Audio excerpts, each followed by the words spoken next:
किस्सा तीन राजकुमारों और पांच सुंदरियों का। अलिफ लैला। शहरजाद की कहानी रात रहे समाप्त हो गई तो दुनियाजाद ने कहा, बहन यह कहानी तो बहुत अच्छी थी, कोई और भी कहानी तुम्हें आती है? शहरजाद ने कहा कि आती तो है, किंतु बादशाह की अनुमति हो तो कहूँ। बादशाह ने अनुमति दे दी और शहरजाद ने कहना शुरू किया। खलीफा हारून रशीद के राज्य में बगदाद में एक मजदूर रहता था। वो स्वभाव का बड़ा हंसमुख और बातूनी था। एक दिन प्रातःकाल वह बाजार में एक बड़ा टोकरा लिए हुए मजदूरी की आशा में खड़ा था। कुछ देर बाद एक परम सुंदर स्त्री जिसके मुंह पर जाली का नकाब पड़ा हुआ था वहां आई और मुस्कुराकर मजदूर से कहने लगी कि अपना टोकरा उठा और मेरे साथ चल। मजदूर अच्छी मजदूरी मिलने की आशा और स्त्री के मधुर व्यवहार से प्रसन्न होकर उसके साथ चल दिया। वह इस बात से बहुत ही प्रसन्न हुआ कि सुबह सुबह ही अच्छा काम मिल गया था। कुछ दूर जाकर स्त्री ने एक मकान के सामने खड़े होकर ताली बजाई। कुछ देर में एक सफेद लंबी दाढ़ी वाले ईसाई ने द्वार खोला। स्त्री ने उसे कुछ रुपए दिए और ईसाई बूढ़े ने उसका आशय समझकर घर के अंदर से उत्तम मदिरा का एक घड़ा उसे दे दिया। स्त्री ने घड़ा मजदूर के टोकरे में रखवाया और बाजार में आ गई। बाजार में उसने बहुत सी वस्तुएं खरीदी। इनमें स्वादिष्ट फल यथा सेब, नाशपाती आदि भांति भांति के सुंदर सुगंध वाले फूल, इत्र, स्वादिष्ट अचार, चटनियां और मुरब्बे, मांस, सूखे मसाले आदि घूम घूम कर कई दुकानों से खरीदे। इतनी चीजें उसने ली कि टोकरे में बिल्कुल जगह न रही। मजदूर कहने लगा, अगर मुझे मालूम होता कि आप इतना सामान खरीदेंगी तो मैं अपने साथ एक घोड़ा बल्कि ऊंट रख लेता। खैर मजदूर टोकरा उठाकर स्त्री के साथ चला। काफी दूर जाने के बाद वे दोनों एक विशाल भवन के पास पहुंचे जिसके शिखर बड़े सुंदर बने हुए थे और दरवाजे हाथी दांत से निर्मित थे। स्त्री ने दरवाजे के आगे खड़े होकर ताली बजाई। दरवाजा जब तक खुले तब तक मजदूर सोचता रहा कि ना मालूम यह स्त्री घर की नौकरानी है या मालकिन। इसके साज श्रृंगार से तो यह नहीं मालूम होता कि यह नौकरानी होगी। कुछ ही देर में एक स्त्री ने दरवाजा खोला। मजदूर उसका अनुपम सौंदर्य और मनोहारी भाव देखकर बेसुध सा होने लगा और सामान से लदा टोकरा उसके सिर से गिरने गिरने को होने लगा। जो स्त्री उसे बाजार से लाई थी वह कौतुक पूर्वक उसकी बदहवासी का तमाशा देखने लगी, लेकिन घर के अंदर से आई हुई स्त्री ने उससे कहा, तो खड़ी खड़ी क्या देख रही है? यह बेचारा सामान के भार से दबा जा रहा है, तो जल्दी से इसे अंदर ले आ और इसका सामान उतरवा।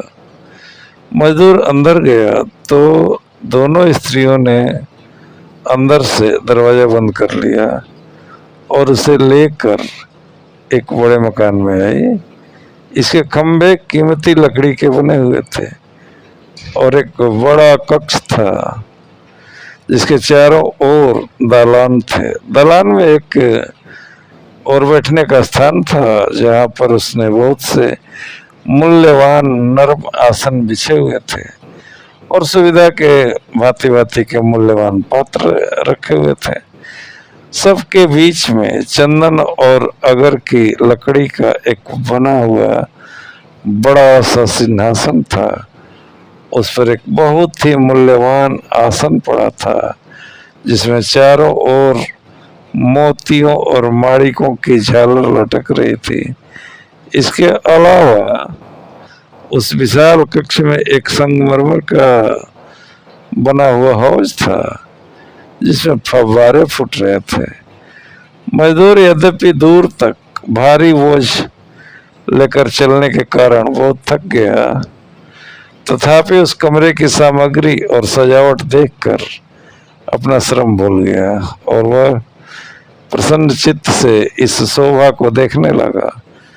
विशेषतः उसे सिंहासन पर बैठी हुई अति सुंदर स्त्री ने बहुत आकृष्ट किया। उसे बाद में मालूम हुआ कि सिंहासन पर बैठी स्त्री का नाम जुबैदा है और वह उस घर की मालकिन है। जिस स्त्री ने दरवाजा खोला उसका नाम साफी था और जो स्त्री बाजार से उस पर सामान लदवा कर लाई थी उसका नाम अमीना था।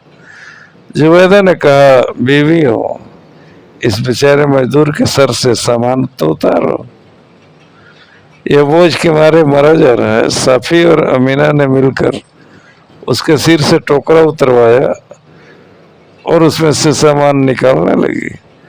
जुबैदा ने उसे इतना पैसा दिया जो उसकी साधारण मजदूरी से कहीं अधिक था। वह आशा से अधिक मजदूरी पाकर खुश तो बहुत हुआ, लेकिन उसका मन वहां की वस्तुओं में इतना लगा कि वह वापस न हुआ। इतने में ही अमीना ने अपने चेहरे से नकाब उतार दिया। मजदूर ने अब तक जो तो झलक भर देखी थी, अब तो उसे पूरी नजर भर देखा तो ठगा सा रह गया। उसे देखकर भी आश्चर्य हुआ कि यद्यपि घर में 3 स्त्रियां ही थी, तथापि खाने पीने की सामग्री इतनी थी जो 30 व्यक्तियों को काफी होती। मजदूर वहां से न हटा तो जुबैदा ने पहले तो सोचा कि वह कुछ देर और सुस्ताना चाहता है, लेकिन जब उसे बहुत देर हो गई तो उसने कहा कि क्या बात है, तू जाता क्यों नहीं? क्या तुझे मजदूरी कम मिली है? अमीना, इसे कुछ और पैसे देकर विदा करो। मजदूर ने कहा, मालकिन, मैंने मजदूरी आशा से अधिक पाई है, किंतु आपके सम्मुख कुछ निवेदन करना चाहता हूँ। मैं जानता हूँ कि जो मैं कहना चाहता हूँ वह मेरी उदंडता है, किंतु मुझे आशा है आप मुझे क्षमा करेंगे और मेरी बातों पर नाराज नहीं होंगे। मुझे यह बहुत सी बातें आश्चर्यजनक लग रही हैं। मैंने आप जैसी रूपवती कोई भी महिला नहीं देखी। मुझे यह देखकर भी बड़ा आश्चर्य हुआ है कि यहाँ कोई पुरुष नहीं है। बगैर पुरुष की स्त्रियों का रहना और बगैर स्त्रियों के पुरुषों का रहना दोनों ही बहुत अजीब बातें हैं। मजदूर बातूनी तो था ही, इसलिए बोलता चला गया। उसने बगदाद नगर में प्रचलित तरह तरह की कहावतें सुनाई। इनमें से एक यह थी कि जब तक 4 व्यक्ति एक साथ भोजन न कर लें, भोजन में स्वाद नहीं आता और खाने वाले तृप्त नहीं होते। उसका आशय यह था कि उन स्त्रियों के बीच में वही पुरुष और दूसरे उन 3 के अलावा चौथा व्यक्ति भी वही है, इसलिए भोजन के समय उसे भी खाने के लिए बिठा लिया जाए। जुबैदा उनकी बातें सुनकर हंसने लगी और बोली, तू अपनी बेकार की बातें और सलाहें अपने पास रख। हम तीनों स्त्रियां बहनें और अपने सारे काम खुद ही अच्छी तरह चलाती हैं और इस तरह चलाती हैं कि किसी को पता नहीं चलता। हम लोग नहीं चाहते कोई हमारे भेद को जाने। मजदूर ने कहा, मेरी मालकिन, आप तो अत्यंत चतुर और बुद्धिमती हैं, लेकिन आप मुझे भी निरक्षर और गंवार न समझे। यह तो भाग्य की बात है कि मुझे पेट पालने के लिए मजदूरी करनी पड़ती है, वरना मैंने बहुत सी इतिहास और ज्ञान की पुस्तकें पढ़ी हैं। आप कहें तो आपको एक कहावत आपकी सेवा में उपस्थित करूं। यह कहावत है, बुद्धिमान को चाहिए कि चतुर व्यक्ति से अपना भेद न छुपाए, क्योंकि चतुर व्यक्ति को किसी का भेद छुपाए रखना आता है। अगर आप मुझ पर अपना कोई भेद प्रकट करेंगे तो वह ऐसा ही होगा जैसे कोई चीज किसी कमरे में बंद करके ताला लगा जाए और ताले की चाबी खो जाए। जुबैदा समझ गई कि वह मजदूर बुद्धिमान और पढ़ा लिखा है और साथ करने में इनका साथ करने में कोई बुराई नहीं है, और इसे अपने साथ बिठाकर खाना भी खिलाया जा सकता है।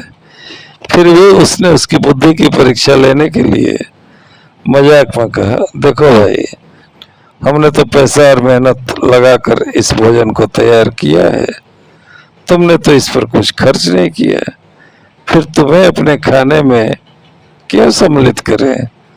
साफी ने भी उससे कहा, तुमने यह कहावत तो सुनी होगी कि छूछा किन पूछा, छूछे को कौन पूछता है। इन बातों का बेचारे मजदूर के पास कोई उत्तर न था, और उसने कहा कि आप लोग ठीक कहती हैं, मैं जा रहा हूं, लेकिन अमीना ने अपनी बहनों से उसकी वकालत की और कहा, इसे यहीं रहने दो, यह अपनी बातों से हमारा मनोरंजन करेगा और अपने विनोदी स्वभाव के कारण हमें हंसाता रहेगा। तुम्हें नहीं मालूम यह जबरदस्त किस्म का मस्खरा है। बाजार में यहाँ तक सारे रास्ते तक यह हंसी मजाक की बातों से मुझे हंसाता आया है। मजदूर को अमीना की बातें सुनकर बड़ा संतोष हुआ। उसने कहा, आप लोगों की बड़ी कृपा होगी अगर मुझे अपने साथ रहने दे। मैं गरीब हूँ, किंतु किसी का उपकार मुफ्त में नहीं लेना चाहता, और मेरे पास कुछ नहीं, लेकिन अपनी कृपा के बदले यह मजदूरी जो आपने मुझे दी है वो स्वीकार कर लीजिए। यह कहकर मजदूर ने जुबैदा के सामने मजदूरी के पैसे बढ़ा दिए। जुबैदा ने मुस्कुरा कर कहा, हम दी हुई चीज वापस नहीं लेते, तुम हमारे साथ रहकर हमारे खान पान में सम्मिलित हो सकते हो, लेकिन शर्त है कि हम लोग चाहे जो कुछ करें उसके बारे में तुम हमसे कुछ नहीं पूछोगे। मजदूर ने स्वीकार कर लिया। इतने में अमीना ने अपनी बाहर जाने वाली पोशाक उतार दी और तंग कपड़ों में कमर कसे हुए उसने नाना प्रकार के व्यंजन जैसे कलिया, कीमा, कोफ्ता, कोरमा, कबाब और कई अन्य प्रकार के सामिस व्यंजन और उसके अलावा अन्य स्वादिष्ट वस्तुएं और मदिरा की सुराही और प्याले लाकर उचित स्थानों पर रख दिए। फिर तीनों बहनें वहां आकर बैठ गई और चौथी और मजदूर को भी बैठा लिया। मजदूर बड़ा ही प्रसन्न हुआ। उसने थोड़ा सा भोजन किया। फिर अमीना ने मदिरा की सुराही उठाकर प्याला भरा और अपने देश की रीति के अनुसार पहले स्वयं पिया, फिर अपनी बहनों को दे दिया और चौथा प्याला मजदूर को दिया। मजदूर ने अमीना का आदर पूर्वक हाथ चूम कर प्याला ले लिया और उसे पीने के पहले इस आशय का एक गीत गाया कि जिस प्रकार इस इत्र से वायु सुगंधित हो जाती है, उसी प्रकार अगर पिलाने वाला मनोरम हो तो मदिरा में नई सुगंध आ जाती है। यह गीत सुनकर तीनों स्त्रियां बहुत प्रसन्न हुई और उन्होंने एक दूसरे के बाद कई गीत शराब के नशे में गाए। इस राग रंग में बहुत देर हो गई और रात हो गई। साफी ने अपनी बहनों से कहा कि अब तो इस मजदूर को हमने खिला पिला दिया है, अब इसका कोई काम नहीं, इससे कहो अपने घर जाए। मजदूर को ऐसा सुखद संग छोड़ने में बड़ा दुख हुआ। उसने कहा, यह मेरे लिए बड़े दुर्भाग्य की बात है कि ऐसी हालत में मुझे घर से निकाला जा रहा है। मैं इस नशे की दशा में किस प्रकार अपने घर पहुंच सकूंगा? कृपया रात भर मुझे यहाँ रहने की अनुमति दें, यही किसी कोने में पड़ा रहूंगा। अमीना ने फिर उसकी वकालत की और कहा, यह बेचारा ठीक करता है, कहाँ अंधेरे में ठोकरे खाता फिरेगा। हम लोगों ने पहले तो इसे अपने साथ खाने पीने की अनुमति दे दी, अब इसे निराश मत करो, यहीं पड़ा रहने दो। जुबैदा ने अमीना कहने पर उसे रहने की अनुमति दे दी, लेकिन फिर कहा कि शर्त यही है कि हम भला बुरा जो भी करें तुम उसके बारे में कुछ पूछताछ नहीं करोगे। मजदूर ने कहा, आप मुझ पर जो भी शर्त लगाएंगी मैं मानूंगा। जुबैदा ने कहा, हम तुम पर कोई नई शर्त नहीं लगा रहे हैं, उधर देखो क्या लिखा है। मजदूर ने एक दरवाजे के अंदर जाकर देखा तो मोटे मोटे सुनहरे अक्षरों में लिखा हुआ था, इस भवन के अंदर आने वाला कोई व्यक्ति ऐसी किसी बातों के बारे में पूछेगा जिनसे उसका कोई संबंध नहीं है तो उसे बड़ी क्लेशकारक बातें सुनने को मिलेंगी, उसे बड़ा कष्ट होगा और वो बहुत पछताएगा। मजदूर ने कहा, आप चिंता ना करें, मैं अपना मुंह बंद रखूंगा। फिर अमीना रात का भोजन लाई और चारों ओर दीपक और सुगंधियां जलाई। इससे सारा घर आलोकित हो गया, सुवासित हो गया। इसके बाद तीनों स्त्रियां और मजदूर भोजन करने लगे। मदिरा पीकर अपने अपने क्षेत्र की भाषाओं के गीत गाने लगे और राग रागिनियां छेड़ने लगे। थोड़ी ही देर में ज्ञात हुआ जैसे कोई दरवाजा खोलने को कह रहा है। यह सब सुनकर साफी खड़ी हो गई, क्योंकि दरवाजा खोलने वही जाती थी। उसने जाकर दरवाजा खोला और कुछ देर में वापस आकर कहा, दरवाजे पर एक ही जैसे लगने वाले 3 फकीर खड़े हैं। जुबैदा, तुम उन्हें देखकर बहुत हंसोगी। वे तीनों ही दाहिनी आंख से काने हैं और सभी के सिर, दाढ़ी, मूछे, यहाँ तक कि भौहें भी मोड़ी हुई हैं। वे इसी समय बगदाद में प्रविष्ट हुए हैं और चाहते हैं कि उन्हें एक रात ठहरने के लिए जगह दे दी जाए, सुबह वे चले जाएंगे। बहन, मेरी प्रार्थना है कि उन्हें यहाँ रहने की अनुमति दे दो। वे रात को यहाँ रहकर हम लोगों का कुछ भला ही करेंगे, हमें किसी प्रकार कष्ट न पहुंचाएंगे। जुबैदा ने साफी से कहा, अगर तुम यही चाहती हो तो उन्हें ले आओ, लेकिन उन्हें भी हमारे घर पर मेहमानी की शर्त बता देना और कह देना कि अंदर दीवार पर जो कुछ लिखा है उसे पढ़ लें। साफी बहन की अनुमति पाकर प्रसन्नता पूर्वक दौड़ी और तीनों फकीरों को अंदर लेकर आ गई। फकीरों ने जुबैदा और अमीना को झुककर सलाम किया। दोनों ने सलाम का जवाब देकर उनकी कुशल क्षेम पूछे। इसके बाद उन्होंने फकीरों से भोजन करने को कहा। फकीरों ने मजदूर को देखकर कहा कि यह तो अरब का मुसलमान मालूम होता है। अरब के लोग धर्म के बड़े पक्के होते हैं, किंतु यह तो धर्म विरुद्ध मदिरा पान कर रहा है। मजदूर यह सुनकर बड़ा ही क्रुद्ध हुआ और बोला, तुम लोग कौन बड़े धर्माचारी हो? तुम लोगों ने दाढ़ी मुझे मुड़ाकर इस्लाम के नियमों का उल्लंघन नहीं किया। तुम्हें मेरे व्यवहार पर आपत्ति करने और मुझे नसीहत देने का क्या अधिकार है? स्त्रियों ने कहा कि तुम लोग ये बेकार की बहस छोड़ो और रंग में भंग मत करो, लो और खाओ पियो। फकीर लोग नशे में आए तो बोले, यहाँ कोई बाजा हो तो हम लोग कुछ गाए बजाएं। साफी ने उन्हें वाद्य लाकर दे दिए। वे बजाने लगे और वाद्यों के सुरों से सुर मिलाकर गाना शुरू किया।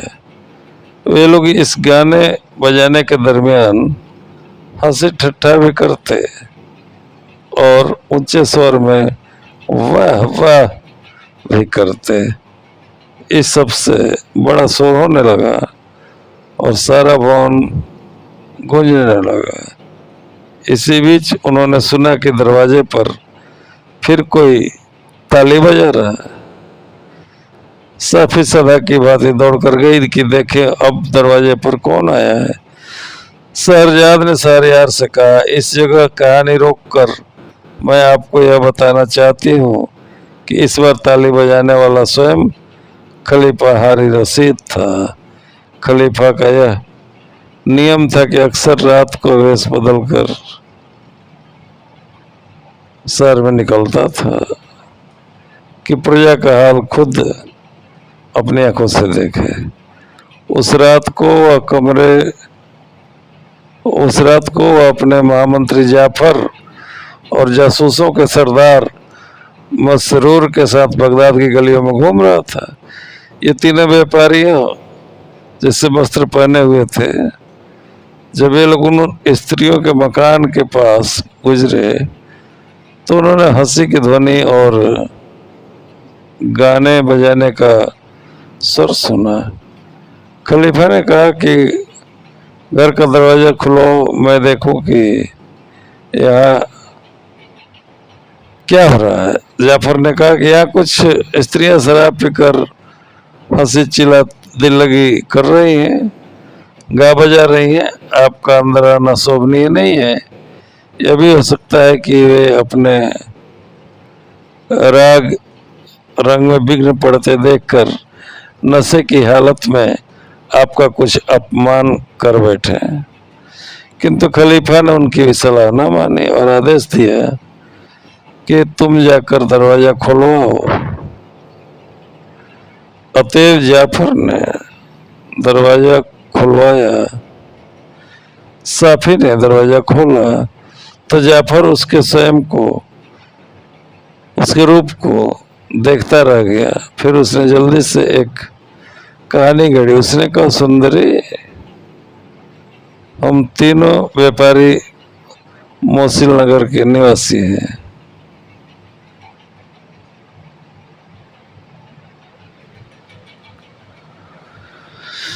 हम व्यापार की वस्तुएं लेकर यहाँ आए हैं और एक सराय में ठहरे हैं। आज की रात को यहाँ के एक व्यापारी ने हमें दावत दी थी। हम उसके घर गए। उसने हमें बड़ा स्वादिष्ट भोजन कराया और उत्तम मदिरा पीने को दी। हम लोग नशे में आ गए तो उसने नृत्यांगनाओं को बुलाकर नाचने की आज्ञा दी। इस राग रंग में काफी समय हो गया और नशे की हंसी और नाच गाने से बाहर काफी आवाज आने लगी। उसी समय संयोगवश शहर का कोतवाल गश्त लेकर उधर से निकला और उसने उस पर छापा मार दिया। दरवाजा खुलवा कर उसने सब उलट पुलट कर दिया और कई आदमियों को गिरफ्तार कर लिया। हम लोग जान बचाकर एक दीवार से बाहर कूद गए। यह कहकर जाफर ने कहा, हम लोग इस शहर में किसी को नहीं जानते, यहाँ के मार्ग पहचानते हैं। हमें डर लग रहा है कि हम इधर उधर भटकते हुए सराय पर कैसे पहुंचेंगे। फिर संभव है सराय का दरवाजा बंद हो गया हो और रात भर हम गलियों में भटकते रह जाएं। ये अभी सामूहिक कोतवाल गश्त लगाता हुआ आ निकले और हम लोग बंद कर दे। हमारी दशा बड़ी दयनीय है, हम किसी जगह पड़े रहे। सुंदरी तुम दया करके अनुमति दो तो हम रात भर के लिए तुम्हारे मकान में किसी जगह पड़े रहे। अगर तुम हमें अपनी संगति के योग्य समझो तो हमें अपने गाने बजाने में शामिल कर लो। हम लोग यह तो समझ गए कि तुम लोग गाने बजाने में अति निपुण हो, हमें भी संगीत में रुचि है और हम भी अपनी कला से क़यामत प्रबंध में योग दे सकते हैं। साफी ने कहा, मैं इस घर की मालकिन नहीं हूँ, तुम लोग जरा देर यहीं ठहरो, मैं मालकिन से तुम्हारी बात करती हूँ। अगर उसने अनुमति दे दी तो फिर कोई दिक्कत नहीं रहेगी और तुम लोग आपस में आराम से यहाँ रात बिता सकोगे। यह कहकर साफी अंदर गई और अपनी बहनों से नए व्यापारियों की दशा और उनकी प्रार्थना की बात की। उन दोनों ने आपस में और साफी के साथ मंत्रणा की और साफी से कहा कि उन्हें भी अंदर ले आओ। अतएव साफी वहां जाकर खलीफा जाफर और मसरूर को अंदर ले आई। तीनों ने बड़ी शिष्टता और सम्मान से स्त्रियों और फकीरों को प्रणाम किया। उन सब ने उन्हें व्यापारी समझकर उनके अभिवादन का यथायोग्य उत्तर दिया। जुबैदा ने, जो तीनों बहनों में सबसे बड़ी थी, बुद्धिमान थी, उनसे उनकी कुशल क्षेम पूछी और कहा कि हम लोग जो कुछ कहें उसका तुम लोग बुरा ना मानना। जाफर ने कहा, तुम सुंदरियों के मुख से ऐसी कौन सी बात निकल सकती है जिसका किसी को भी बुरा लगे। जुबैदा ने कहा, मुझे यह कहना है कि तुम यहाँ जहाँ तक हो सके चुप रहना और जिस बात का तुमसे सीधा संबंध न हो उसके बारे में कोई प्रश्न न करना। अगर तुमने ऐसा न किया तो हम तुझसे क्रुद्ध हो जाएंगे और इसका फल मिल के रहेगा। मंत्री ने कहा, अगर तुम्हारा यही आदेश है तो हम ऐसा ही करेंगे और किसी बात के बारे में प्रश्न नहीं करेंगे। यह वादा लेकर जुबैदा ने उन सब के आगे खाद्य सामग्री रखी और मदिरा पिलाई। जब मंत्री जुबैदा से बातें कर रहा था उस समय खलीफा आश्चर्यचकित होकर उन स्त्रियों के सौंदर्य और तीक्ष्ण बुद्धि को देख रहा था। तो इस बात से भी बहुत आश्चर्य हुआ कि तीनों फकीर दाहिनी आंख से क्यों काने हैं। उनकी उत्कट इच्छा थी कि वह फकीरों से इस बात का रहस्य पूछे, किंतु उसके दोनों साथियों ने इशारों ही में उसे ऐसा न करने के लिए कहा। मकान के अंदर की सारी रुपहली और सुनहरी सजावट को देखकर वह मन ही मन कह रहा था कि ये चीजें जादू की ही हो सकती हैं, वास्तविक नहीं हो सकती। तीनों वो फकीर की दाहिनी आंख काने हैं, इसके बारे में वो लोग जानना चाहते थे। उसकी उत्कट इच्छा थी कि वो फकीरों से इस बात का रहस्य पूछे, किंतु उसके दोनों साथियों ने इशारों ही में उसे ऐसा न करने के लिए कहा।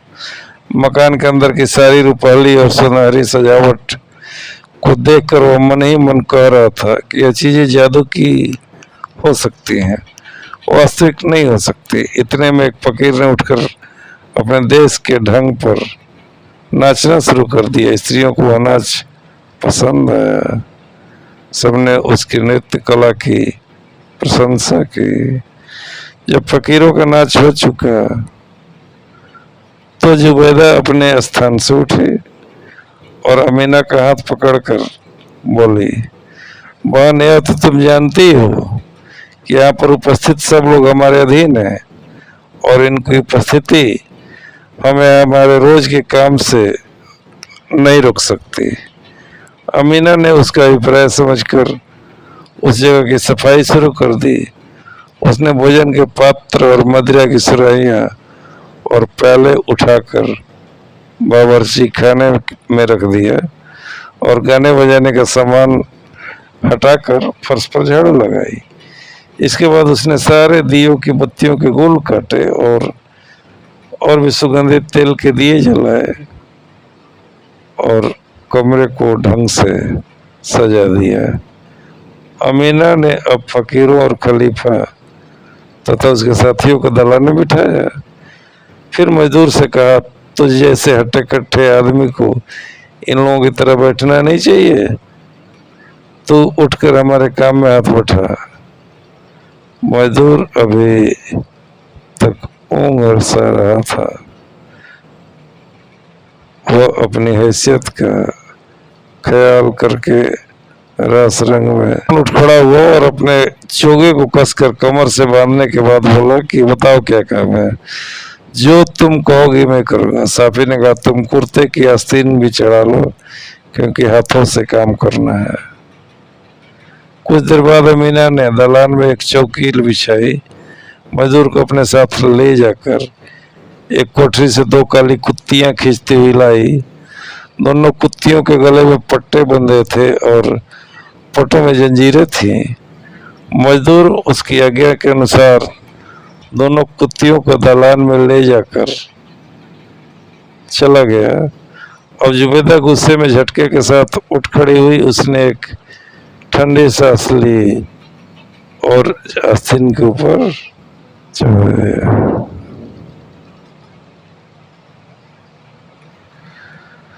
फिर उसने साफी के हाथ से चाबुक लिया और मजदूर से कहा कि एक कुतिया की जंजीर अमीना के हाथ में दे और दूसरी को मेरे पास ले आ। मजदूर उसकी आज्ञा अनुसार एक कुतिया को खींचकर जुबैदा के पास ले आया तो कुतिया बड़े आर्त स्वर में चिल्लाने लगी। वह दयनीय दृष्टि से जुबैदा की तरफ देखती जाती और उसके पैरों पर अपना सिर भी रगड़ती जाती। जुबैदा ने उसके इस अनुनय पर कुछ भी ध्यान नहीं दिया और सड़ासड़ उसे चाबुक मारना शुरू किया। मारते मारते जब जुबैदा का दम फूल गया तो उसने मारना बंद कर दिया। फिर मजदूर के हाथ में से कुत्तिया की जंजीर लेकर उसके अगले पंजे पकड़कर पिछले पेड़ पर खड़ा किया। कुतिया और जुबैदा एक दूसरे को देखकर बड़े दुख के साथ आंसू बहाने लगे। फिर जुबैदा ने रुमाल से कुतिया के आंसू पोंछे और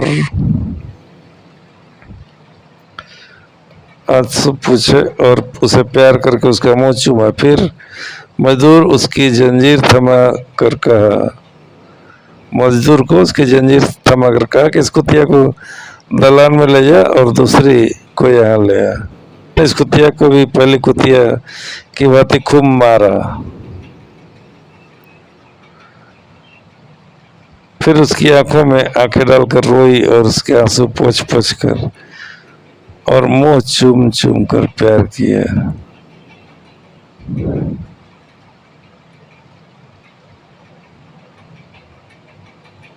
इसके बाद मजदूर ने इस कुतिया को भी दलान में ले जाकर बांध दिया।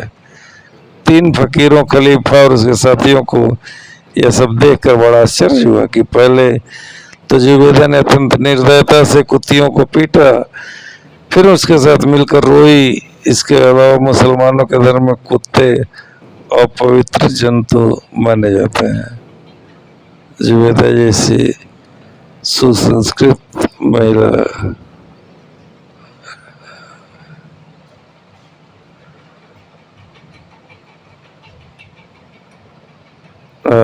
विशेषतः जुबैदा जैसी सुसंस्कृत महिला का कुत्तियों के आंसू पोंछकर उनका मुंह चूमना किसी की समझ में नहीं आ रहा था। विशेषकर खलीफा अपनी उत्सुकता नहीं रोक पा रहा था। उसने इशारे से मंत्री से कहा कि इस रहस्य को पूछना चाहिए। मंत्री ने पहले तो टल मटोल किया और बाद में दूसरी ओर देखने लगा, लेकिन जब खलीफा संकेत से प्रश्न करता ही रहा तो उसने संकेत ही से विनय की कि इस समय कुछ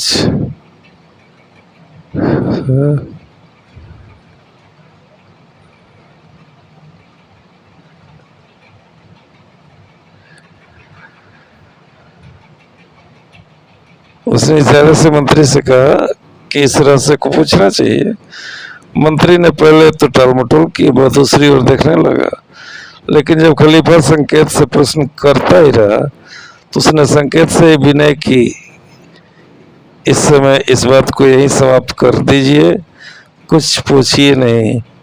जुबैदा कुत्तियों को पीटने के बाद कुछ देर सुस्त आती रही, फिर साफी ने उससे कहा, बन तुम अपने स्थान पर जाके बैठ जाओ तो हम अगला काम करें। जुबैदा ने कहा अच्छा।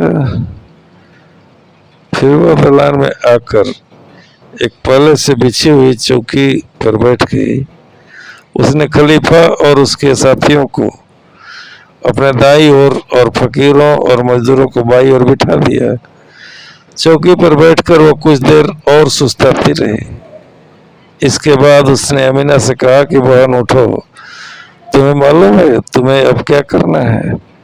अमीना यह सुनकर उठी और बगल वाली कोठरी में जाकर वहां से एक बंदूक ले गई, संदूक उठा लाई जो पीले साटन में मढ़ा हुआ था और इसके ऊपर भी उस पर हरी काकरोची का एक गिलाफ चढ़ा था।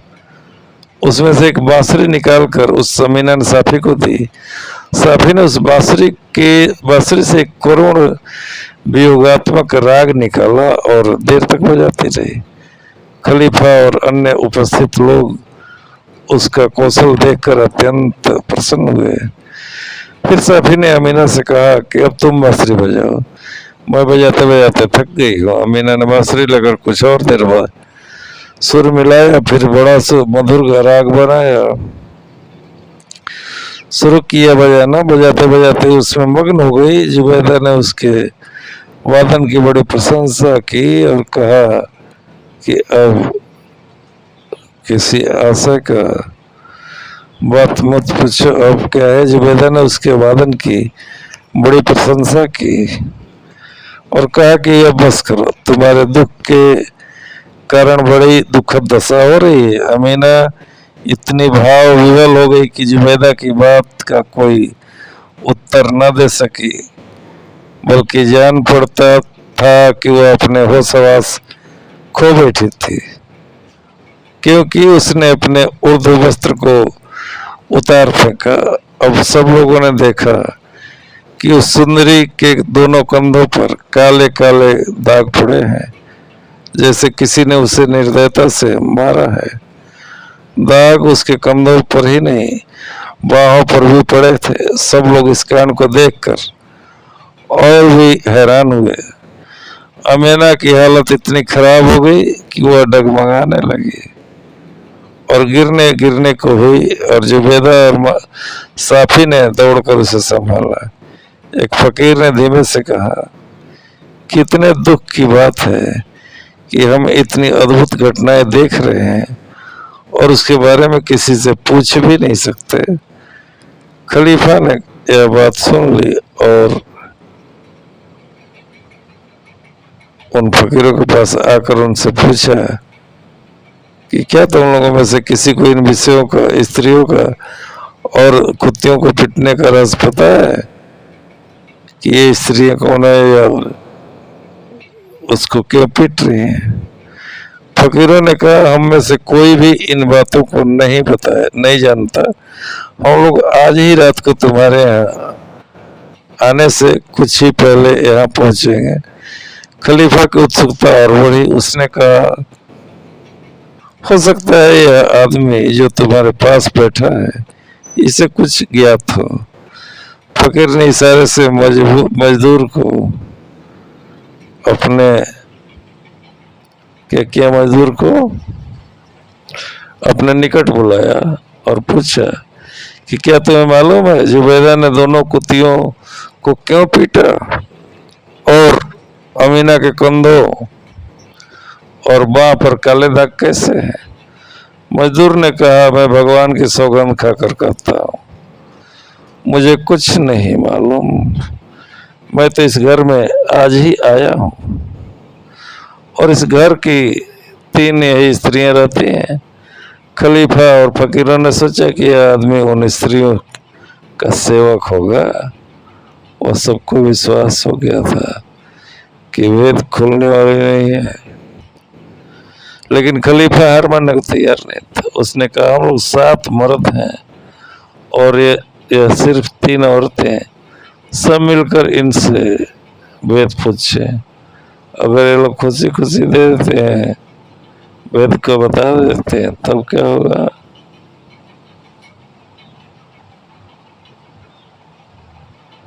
खलीफा हार मानने को तैयार नहीं हुआ। उसने कहा, हम 7 मर्द और यहाँ पे सिर्फ 3 औरतें, हम सब मिलकर इनसे इस वेद को पूछें।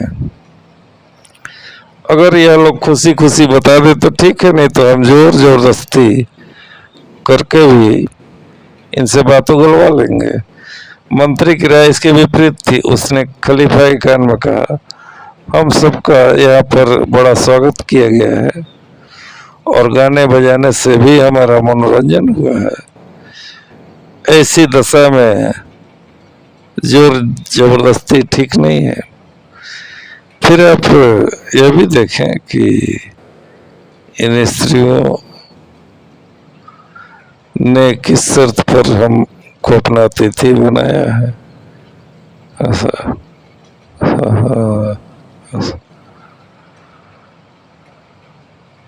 अगर हम अपना वादा तोड़ेंगे तो ये लोग क्या हमें बेईमान नहीं कहेंगे? और उन्होंने हमारे लिए ऐसा कहा तो हमारे लिए डूब मरने की बात होगी। मंत्री ने आगे समझाया, आप यह भी विचार कर लें, जब इन स्त्रियों ने हमारे सामने इतने आत्मविश्वास से चुप रहने की शर्त रखी है तो अपना घर तो ऐसा हुआ तो हमारे लिए और भी लज्जा की बात हो जाएगी, चाहे हम बाद में कितना ही दंड दे दें। मुझे यह भी कहना है कि अब रात बीता ही चाहती है, इस समय आप कुछ न कहें, अब सवेरा होने वाला है। सवेरा होने पर मैं इन सारी स्त्रियों को पकड़कर आपके दरबार में ले जाऊंगा और आप जो चाहे उनसे पूछ लीजिएगा। खलीफा को ऐसी जीत सवार हुई कि उसने ऐसे सत्परामर्श पर कान न दिया और मंत्री को झिड़क दिया कि तुम चुप रहो, मैं सुबह तक प्रतीक्षा नहीं कर सकता। उसने फकीरों से पूछा और कहा कि तुम इस बात को जुबैदा से पूछो। उन्होंने इनकार कर दिया, हमारा साहस नहीं है इतना। फिर उन सब ने जोर देकर मजदूर को यह पूछने पर राजी कर लिया। जुबैदा ने इन लोगों को खुसुर फुसुर करते देखा तो उनसे पूछा कि तुम लोग आपस में क्या बात कर रहे हो? मजदूर ने कहा, सुंदरी, मेरे साथी जानना चाहते हैं कि आप दोनों की कृतियां, दोनों की कुतियां जो है, उनको निर्दयता पूर्वक पीट कर क्यों रोई, और जो स्त्री अपनी सुध बुध खो बैठी उसको कंधों और बाहों पर काले दाग कैसे हैं? जुबैदा यह सुनकर आग बबूला हो गई। उसने सब से पूछा कि क्या तुमने ऐसा किया?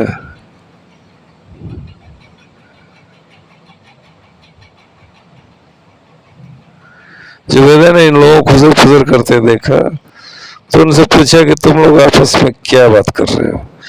मजदूर ने कहा, सुंदरी, मेरे साथी जानना चाहते हैं कि आप दोनों कुतियां को क्यों निर्दयता पूर्वक पीट रहे हैं?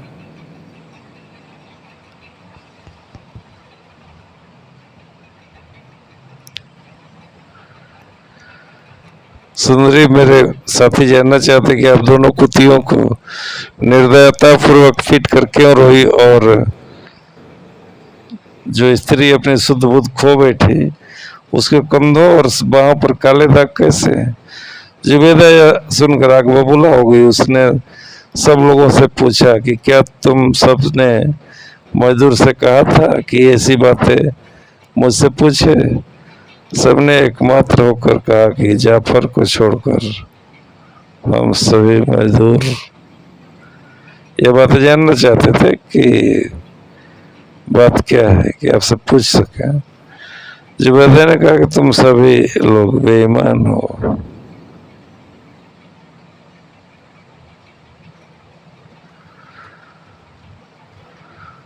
हमने एकमत होकर कहा कि जाफर को छोड़कर अब सभी यह बातें जानना चाहते थे और हमने मजदूर से कहा था कि आपसे यह बातें पूछे।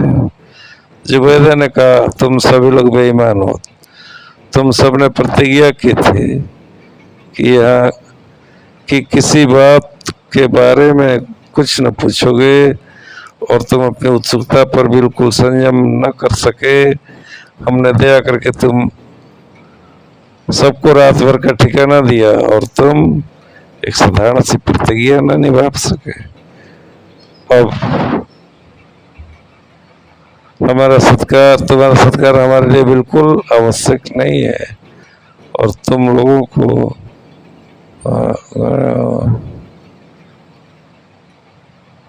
अब तुम्हारा सत्कार मेरे लिए बिल्कुल आवश्यक नहीं है। तुम लोगों को अपने किए का फल भुगतना चाहिए। कर जुबैदा ने धरती पर पांव पटक कर 3 ताली बजाई और जोर से कहा तुरंत आओ। उसके यह कहते ही एक द्वार खुल गया और उसमें से 7 बलवान हफ्सी नंगी तलवारें लिए निकले और एक एक हफ्सी ने एक एक आदमी को जमीन पर पटक दिया और उसके सीने पर चढ़ गए।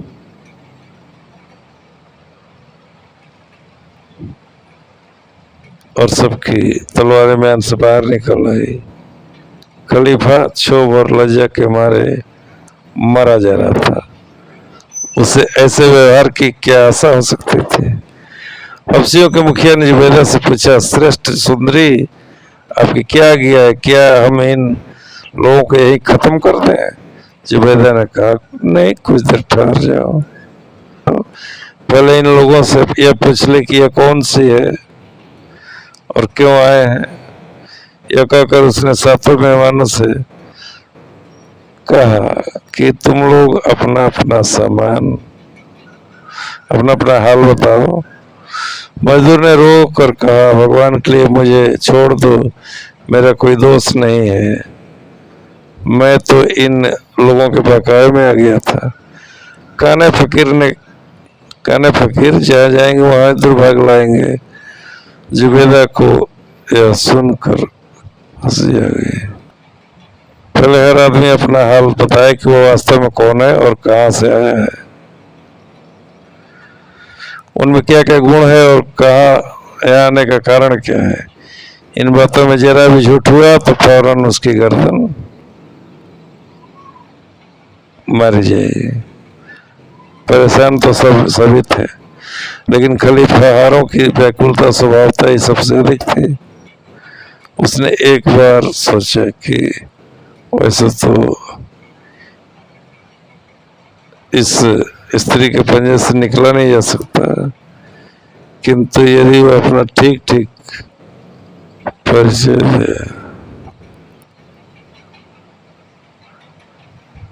परिचय तुरंत दे दे तो मेरा जरूर सम्मान करेगी।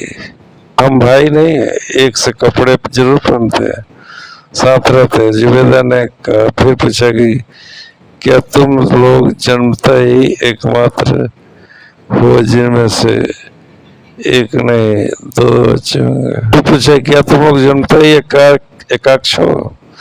उनमें से एक ने कहा ऐसा नहीं है, हम पर ऐसी विपत्तियां पड़ी जो न केवल जानने बल्कि इतिहास में लिखे जाने योग्य हैं। उन्हीं से हमारी आंखें जाती रही और उन्हीं के कारण हमने अपनी दाढ़ी मूछ और भवें मुड़वा डाली हैं, फकीर बन गए हैं। जुबैदा ने एक एक करके शेष 2 फकीरों से भी यही प्रश्न किए और दोनों ने वही उत्तर दिए। जो पहले ने दिए थे। एक एक करके शेष 2 फकीरों से भी यही प्रश्न किए और दोनों ने यही उत्तर दिए जो पहले फकीर ने दिए थे। तीसरे ने यह भी कहा कि आप अनुमति दे तो हम लोग अपना वृत्तांत विस्तृत रूप से कहें। हम तीनों की भेंट आज ही शाम को इस नगर में हुई थी, क्योंकि हम तीनों बाहर से आए हुए हैं। विश्वास मानिए, हम तीनों ही राजकुमार हैं और हमारे पिता बड़े प्रख्यात बादशाह हैं। हम सब चाहते हैं कि अपना वृत्तांत विस्तृत रूप से कहें। उन लोगों की बातों से जुबैदा का क्रोध कम हुआ। उसने हफ्सियों से कहा, तुम लोग इनके सीने से उतर जाओ। यह लोग बैठकर अपना अपना हाल कहेंगे। जो जो अपना पूरा हाल और इस घर में आने का कारण बताता जाए उसे छोड़ते जाओ, ताकि वह जहाँ चाहे वहाँ चला जाए। जो ऐसा न करे उनको वो कहते हैं क्या कि तुम उसका सिर उड़ा दोगे। अभी तुम इन लोगों के पीछे नंगी तलवार लिए खड़े रहो।